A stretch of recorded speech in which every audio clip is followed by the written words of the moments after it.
Assalamualaikum warahmatullahi wabarakatuh dan selamat pagi. Kalau kamu tonton video ni malam, selamat malam. Okey. Hari ni pelajaran RBT tahun 5. Cikgu akan ajar kamu tajuk yang baru. Kalau minggu yang lepas-lepas kamu belajar mengenai jahitan kan? Hari ni kita nak belajar mengenai tenaga. Tenaga apa? Nanti kita tengok. Okey. Tenaga boleh baharu. Apa itu tenaga boleh baharu? Tenaga boleh baharu ni maksudnya tenaga yang kamu boleh perbaharui. Tenaga yang kamu boleh jana, boleh dapat daripada sumber yang semula jadi. Secara berterusan, takkan habis sampai bila-bila. Contohnya, kamu di rumah kamu ada tak lampu? Lampu torchlight macam ni ke? Lampu bateri remote television ke?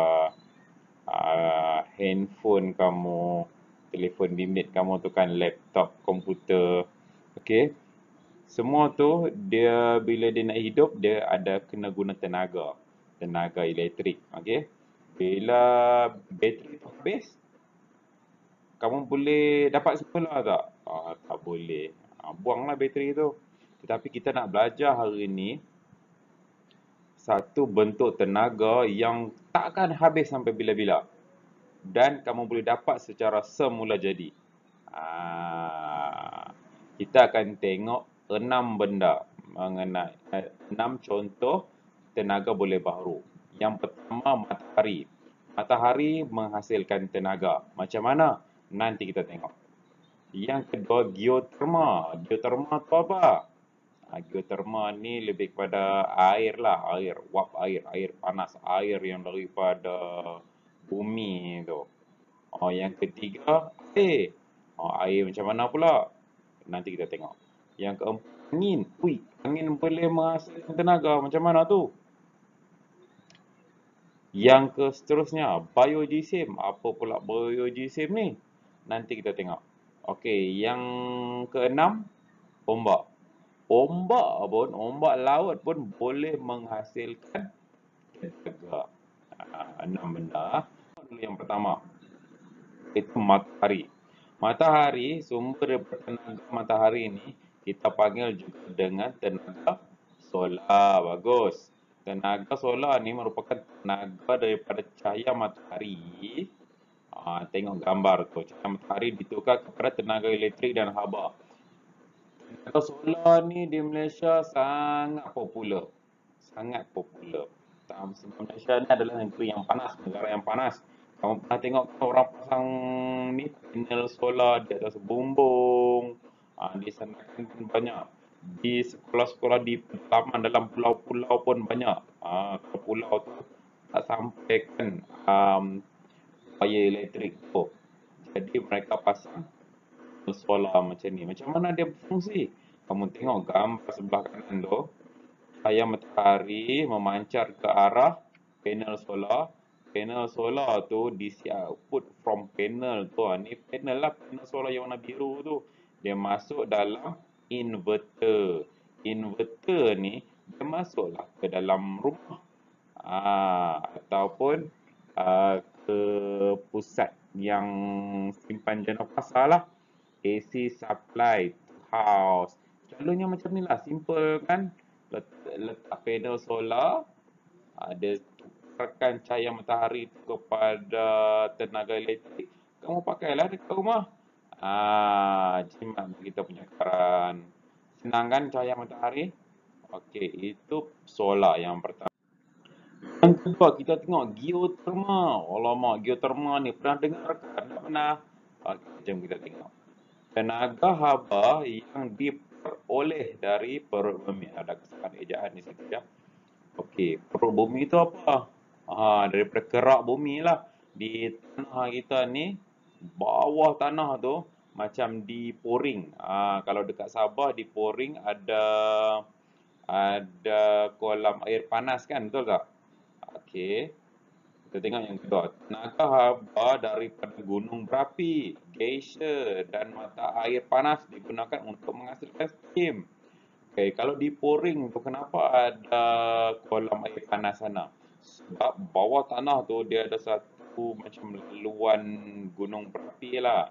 Macam kalau kamu nak tahu Gunung Kinabalu pun adalah salah satu gunung berapi. Ya ke? Yang tu kamu cek sendirilah. Okey. Tapi kat Poring tu memang ada air panas dan dia boleh menjana juga tenaga geoterma ni. Tengok macam mana tenaga yang mata air panas ni, kamu tengok air tu kan, air sungai yang panas tu, dia menghasilkan steam. Steam tu wak air tu lah. Macam kamu jerang air tu bila panas kan, bila panas keluar keluar wap yang putih tu kan, itulah steam, wap air.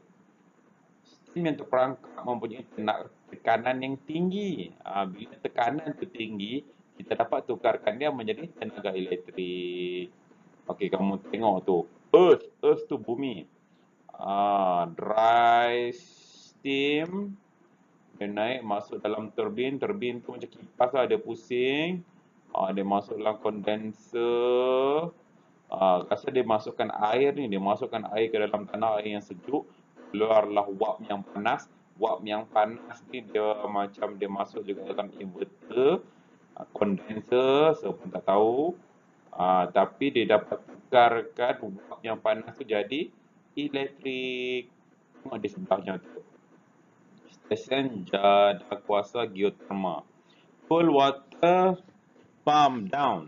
Maksudnya air ni, air yang sejuk dia dipam ke dalam tanah ni, panas ni, yang panas tu akan naik ke atas bumi. Bila naik saja wap yang panas tu, mereka akan proses tekanan tu, mereka akan tukarkan tekanan tu menjadi tenaga elektrik. Bijak tak? Memang bijak lah. Pula yang seterusnya, air macam mana kita daripada air? Air kamu minum saja, mandi. Macam mana air boleh menjana tenaga elektrik? Sumber air yang berterusan membolehkan empangan dibina. Kamu tahu kan empangan? Empangan tempat padahan air lah, ada dalam gambar tu. Okey, tenaga elektrik dapat dijana melalui stesen jana kuasa hidroelektrik di empangan tersebut. Banyak empangan hidroelektrik di Malaysia ni kalau kamu nak tahu. Tenaga ini juga dikenali sebagai tenaga hidro. Ingat, hidro air. Jadi apa kalau matahari? Cahaya matahari tenaga solar. Kalau air hidro. Okey. Kita tengok rakaman video ni, berita ni. Empangan hidroelektrik di Ulu Jerai. Ulu Jerai di mana? Alamat dapat dia punya nak tekan. Ini empangan hidroelektrik di Ulu Jerai terletak di Cameron Highland. Mereka menghasilkan empangan hidroelektrik di sana. Okey, empangan dalam pautan video ni dia kasih tahu lah berapa watt, berapa ribu watt ataupun kilowatt yang empangan hidroelektrik dapat hasilkan. Jadi di sini di Cameron Highland ni dengan menggunakan empangan ni saja dia dapat menjana elektrik di perumahan di sekitar Cameron Highland, di hotel-hotel di sekitar Cameron Highland. Kamu tahu ke tidak ni Cameron Highland ni? Cameron Highland ni dia macam kundasang lah, tempat dia sejuk. Best. Okey, ini empangan hidroelektrik Bakun. Bakun di mana? Cuba kamu Google sekarang. Kamu tengok tu berapa menjana kapasiti 2400. Aku boleh baca sendirilah tu Okey. Jadi kita dah belajar tentang matahari, kita dah belajar tentang tenaga daripada wap air. Lepas tu kita baca pula tenaga daripada apa tadi? Empangan. Yang seterusnya kita nak tengok daripada angin. Macam mana angin boleh menghasilkan tenaga? Okey, sumber angin yang kuat membolehkan kincir angin berputar sekaligus menjana tenaga elektrik. Kamu tengok ni. Ini di negara mana ni? Cuba kamu Google cari sendiri. Angin ni, bila angin tu negara yang kuat anginnya, angin ni betul kencang tu, tak pernah berhenti angin dia betul kencang. Jadi mereka mendirikan kincir angin. Beginilah kincir angin. Jadi bila angin tu memutarkan kipas ni, kalau kamu perasan ada benda segi empat tu, benda tu yang menukarkan angin tu kepada tenaga elektrik. Hebat kan? So kita tengok. Alamak, tak boleh buka juga. Ini sebagai contoh inovasi kincir angin. Yang inovasi ini dicipta oleh engineer jurutera. Dia dapat menghasilkan tenaga daripada angin lebih banyak, lebih kuat daripada kincir angin yang 3 bilah begini. Tak apa, nanti kamu tengok sendiri. Nanti sebagi link ni untuk kamu. Okey. Tenaga yang seterusnya, tenaga semula jadi, tenaga boleh diperbaharui. Yang seterusnya ialah biojisim. Biojisim ni apa benda pula? Biojisim ni merupakan bahan daripada reputan benda hidup seperti tumbuhan dan najis haiwan untuk menghasilkan bahan api. Tumbuhan maksudnya daripada pokok-pokok dan najis binatang, tai lembu, tai kambing, untuk menghasilkan bahan api. Bahasa Inggeris bagi biojisim ialah biomass. Kamu tengok agriculture, pertanian, urban, forest, pokok-pokok semua ni combustion ni dia pembakaran. Bila dia bakar semua ni menghasilkan tenaga, tapi kena melalui proses yang betul lah. Sources of biomass, sumber untuk biojisim ni, pokok-pokok, maksudnya kayu-kayu, bahan-bahan pertanian, animal residue. Animal residue ni maksudnya ialah tai-tai binatang. Mereka macam lebih kurang macam kitar semula lah. Mereka masukkan dalam satu tempat, mereka proses, dia jadi satu sumber energi. Ibarat macam pokok kayu tu, kamu bakar jadi kayu api. Kayu api tu panas kan? Itu salah satu bentuk tenaga juga tu.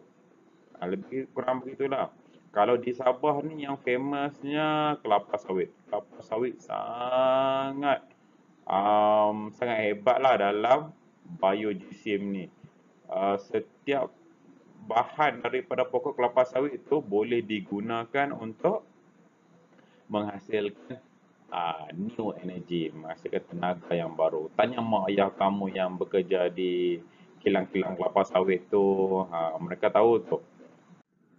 Okey, yang tadi tu biojisim. Yang seterusnya ialah ombak. Macam mana kita nak jana tenaga daripada ombak. Ombak yang kuat mampu menjana elektrik melalui turbin yang diletakkan pada stesen jana kuasa.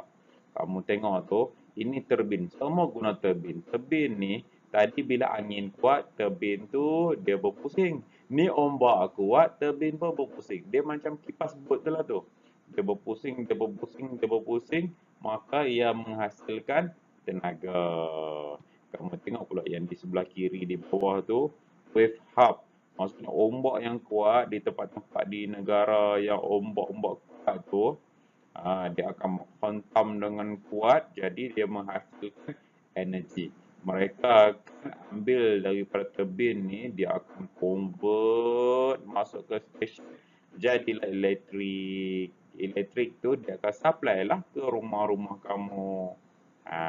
Okey, ni tengok empangan tenaga ombak di muara sungai pun tak nampak terlindung dengan muka.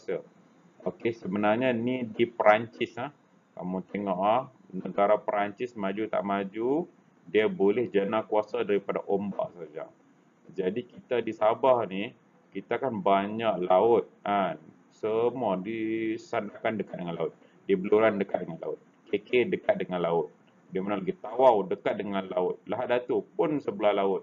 Bandar-bandar besar di Sabah semua sebelah laut.